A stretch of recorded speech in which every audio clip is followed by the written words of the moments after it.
প্ৰমোদ বড়োৰ নেতৃত্বত UPPL ৰাজনৈতিক দলে বিটিচিত যে আৰু চৰকাৰ গঠন কৰিব নোৱাৰে বুলি স্পষ্টভাৱে আজি UPPL দলে স্বীকাৰ কৰি দিলে। আজি 27 জুন তাৰিখে অনুষ্ঠিত হোৱা UPPL দলৰেই এক ৰাজহুৱা সভাত UPPL দলৰ কেন্দ্ৰীয় সাধাৰণ সম্পাদক UPPLৰ জেনাৰেল সেক্ৰেটাৰী ৰাজু নাৰ্জাৰীয়ে স্পষ্টভাৱে আজি স্বীকাৰ কৰিলে যে আগন্তুক 2025 চনত যি বিটিচি নিৰ্বাচন হ'বলৈ গৈ আছে সেপ্টেম্বৰ মাহত দুৰ্গা পূজাৰ আগে আগে সেই নিৰ্বাচনৰ ফলাফল অনুযায়ী তেওঁলোকে আৰু চৰকাৰ গঠন কৰিব নোৱাৰে। প্ৰথম কথা ৰাজু নাৰ্জাৰীয়ে এই বুলি ক'লে যে দিল্লীৰ পৰা আশ্বাসক দিয়া হৈছে যে যদি UPPL দলে এটাও সিট লাভ কৰে বা এজনো MCLA যদি আগন্তুক বিটিচি নিৰ্বাচনত বিজয়ী হয় UPPL দলৰ পৰা তথাপিও তেওঁলোকৰে চৰকাৰ গঠন কৰা হ'ব বিটিচিত। তাৰ মানে ৰাজু নাৰ্জাৰী ডাঙৰীয়ে স্পষ্টভাৱে গম পালে যে তেওঁলোকে চৰকাৰ গঠন কৰিবলৈ এবসলিউট মেজৰিটিৰ 20খন 21খন সিট পোৱাটো দূৰৈৰে কথা, তেওঁলোকে হয়তো এখন বা দুখনেই সিট লাভ কৰিব। যাৰ কাৰণে প্ৰমোদ বড়োৰ UPPL দলৰ এইগৰাকী সাধাৰণ সম্পাদক ৰাজু নাৰ্জাৰীয়ে ৰাজহুৱা মিটিঙত কৈ দিলে যে এজন MCLA জিকিলেও বিটিচিতটো চৰকাৰ UPPL দলৰে হ'ব বুলি। আৰু দ্বিতীয় কথা, আপুনি কেনেকৈ গম পালে যে দিল্লী ওলাই আপোনাক আশ্বাস দিছে যে এজন MCLA জিকিলেও UPPL দলৰে বিটিচিত চৰকাৰ হ'ব? তাৰ মানে আপোনালোকে দিল্লীৰ ওচৰত গৈ ভিক্ষা খুজিব গৈছিল, দিল্লীৰ লাড্ডু খাবলৈ গৈছিল নে দিল্লীৰ ভৰিত ধৰিবলৈ গৈছিল? কাৰ তাতে গৈছিল ভৰিত ধৰিবলৈ?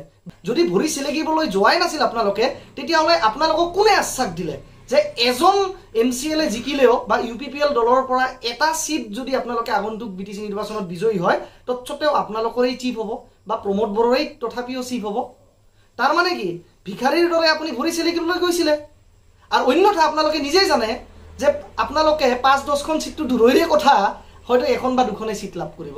নহলে কিয় বাৰু আপুনি ক'ব যে এখন সিট লাভ কৰিলেও বা এজন MCLA বিজয়ী হলেও আপোনালোকৰে UPPLৰে বিটিচিত চৰকাৰ হ'ব বুলি? এটা ভাল খবৰ দিলে আছে যোৱাকালি সুবজনত আছিল দিল্লী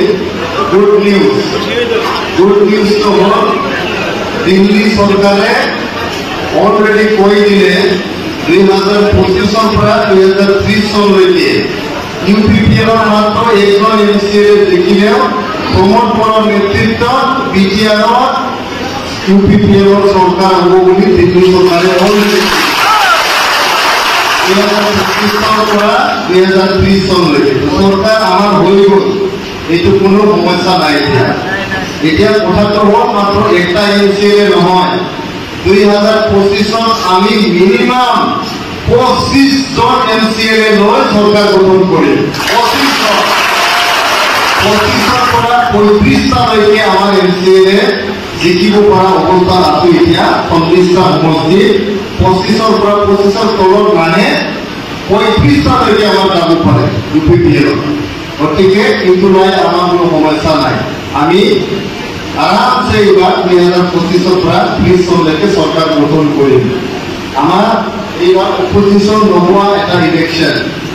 আমাৰ মেইন অপজিশ্যনটো হ'ল BTF, নাঙল পাৰ্টি এনেকুৱা দুৰ্বল হৈছে, নাঙলৰ নাও এনেকুৱা দুগুণ অৱস্থাত আছে যে নাঙলৰ নেতৃবৃন্দই বিশ্বাস নকৰে যে BTFৰ কিবা ভৱিষ্যত আছে বুলি।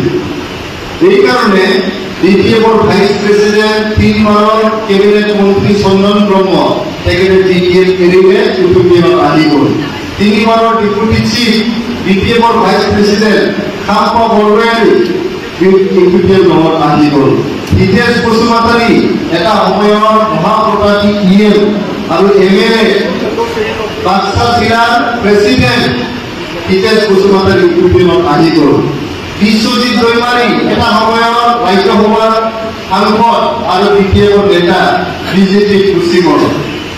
এনেকে বহুত মানুহ, আমাৰ গোসাইগাঁৱৰ ধীৰেন্দ্ৰনাথ ব্ৰহ্ম, আমাৰ জংঘলৰ MCLA ৰেৱনাথ নাথিহাৰী সকলো এতিয়া আমাৰ দলত আহি গ'ল।